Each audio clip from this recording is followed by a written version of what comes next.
రామారావు చనిపోయి 25 సంవత్సరాలు అయింది.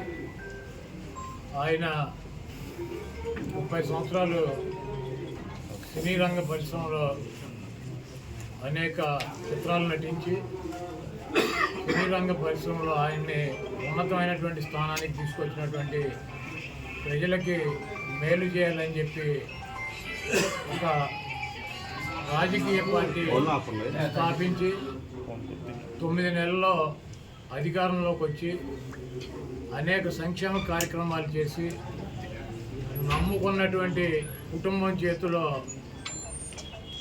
మోసపోయి అధికార దాహంతో ఒక దుర్మార్గుడి చేతిలో వంచనకి గురయ్యి పార్టీని ముఖ్యమంత్రి పదవిని కోల్పోయి మనోవేదనతో చనిపోయి ఈ రోజుకి 28 సంవత్సరాలు అయింది.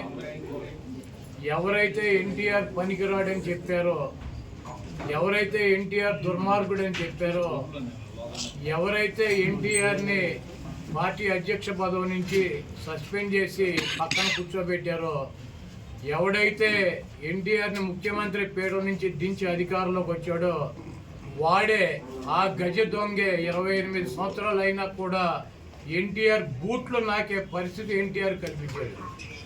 ఇటువంటి దుర్మార్గుల్ని ఈ రాష్ట్ర ప్రజలు గుర్తించాలి.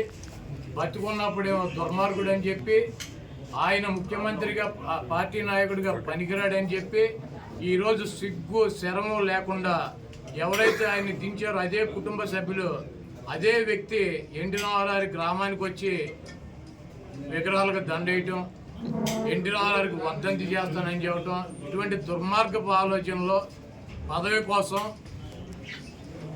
ఆయన పేరు చెబితే 4 ఓట్లు వస్తాయి అన్నటువంటి ఉద్దేశంతో ఆఖరికి చంపినటువంటి వ్యక్తులే, పదవి నుంచి తొలగించినటువంటి వ్యక్తులే ఆయన పొగుడుతూ కీర్తిస్తూ ఈరోజు తిరుగుతున్నారంటే ఈ రాష్ట్ర ప్రజలు ఇటువంటి వ్యక్తులను ఎటువంటి నక్కజిత్తుల వ్యక్తులు కూడా మన రాష్ట్ర ప్రజలు అర్థం చేసుకుంటారు. ఇటువంటి చంద్రబాబు నాయుడిని ఈ రాష్ట్ర ప్రజలు తెలంగాణలో పూర్తిగా నిర్మూలించారు. ఆంధ్ర రాష్ట్ర ప్రజలు కూడా 2024లో నిర్మించడానికి సిద్ధంగా ఉన్నారు.